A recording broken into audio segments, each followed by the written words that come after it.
guys, so this is Nayla's 6th video update, and if you guys have been following along with her other ones, you've seen that in previous episodes. Come here, back up. We'd already covered the tarp.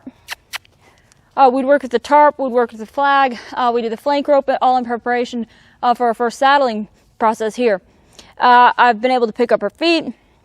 She lunges softly. Everything is covered that I need, so that now I can go ahead and go through with saddling her. Alright, so the first thing that I'm going to do is to bring my saddle and pad out to the arena here. And I like to saddle in the arena because I like to give my horses the freedom to move their feet a little bit if they choose to do so. I found that if you tie to a wall, I've made that mistake before, if you tie the horse up and then saddle them, there's a lot going on, and if they do want to kind of move their feet around and check things out, and they find that they are tied up with colts like this, it can make them very claustrophobic, and then they'll end up flipping out or something and reacting in a big way that could have been prevented. So again, I like to bring them to an open space here so that if they do choose to move, it's very safe for both of us, and we don't end up having trauma attached to something that could be a good experience otherwise. So I'm going to go ahead and start throwing my saddle pad up here, and I just do this a bunch until the horse completely relaxes with this, and I'm going to do it on both sides. I rub it all over her, throw it up on her back, and I don't sneak it around. Again, I'm gentle with it, but I'm also have a very constant and confident flow of energy into that. So I'm going to go ahead and kind of unlock her feet here a little bit. There are some horses that you'll see, they'll start kind of internalizing things and tolerating it, but they're not actually learning.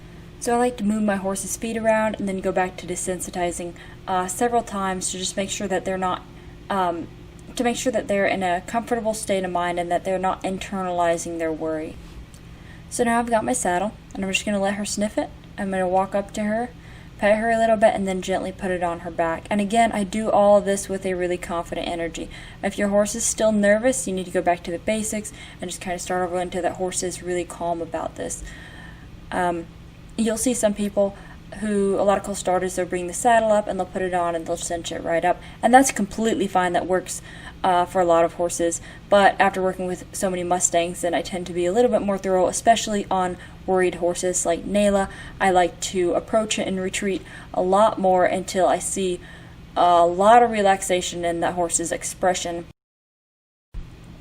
and just let them know that, hey, yes, I'm putting something that's kind of scary on your back, but I can also take it away, so that they know there's release from that.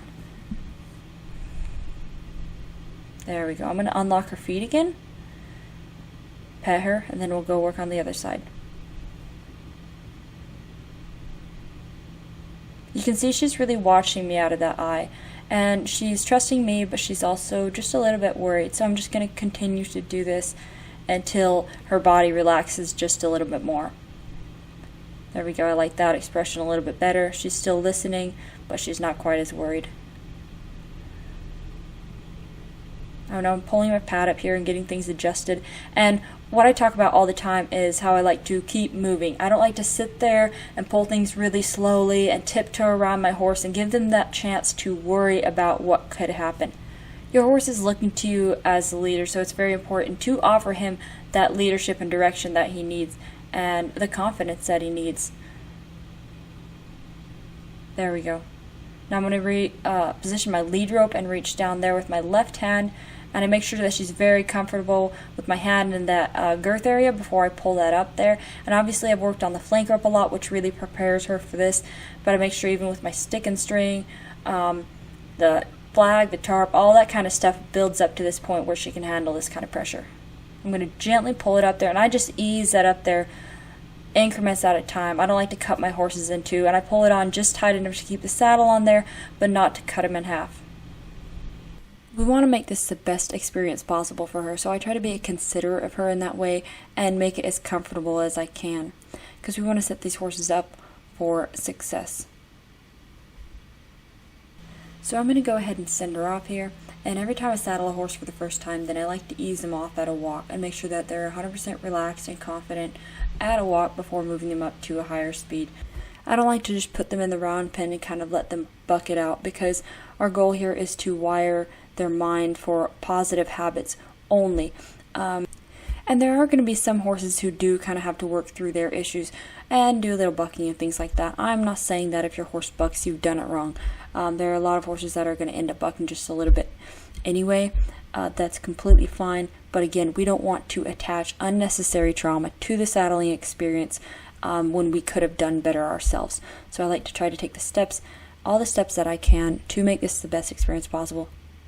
And if your horse does end up bucking, that is completely fine. Don't take it personally. Don't beat yourself up for it, and definitely don't hold it against him. So now she's moving pretty relaxed and comfortably around at a walk.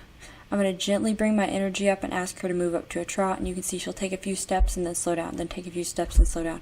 This looks really nice. I'm going to go ahead and see if I can just get a few more consistent steps. There we go. And then I'm going to ask her to disengage her hip. And the reason I like to shut them down at intervals like this is because often these horses will begin to get worried, and if you're not there for them, if you keep trying to make them move forward more and more and more, then it'll just escalate, and sometimes you will end up having a horse buck just because they don't know how to handle it or what to do. Again, all the exercises we built on up to this point, we've taught this mare that if she slows down, that's where she'll find release. But in a new situation like this, sometimes they can get carried away and worried, and if you're not there to hold their hand and reassure them, then you're going to have problems that could have been prevented. I'm going to gently back her up there. Like I've talked about in our other videos, she's kind of a forward horse. When she gets worried, she just wants to go forward. So to get her to a more neutral state of mind, then every time I finish a maneuver or disengage, I'm going to go ahead and back her up, just to get her a little bit more balanced.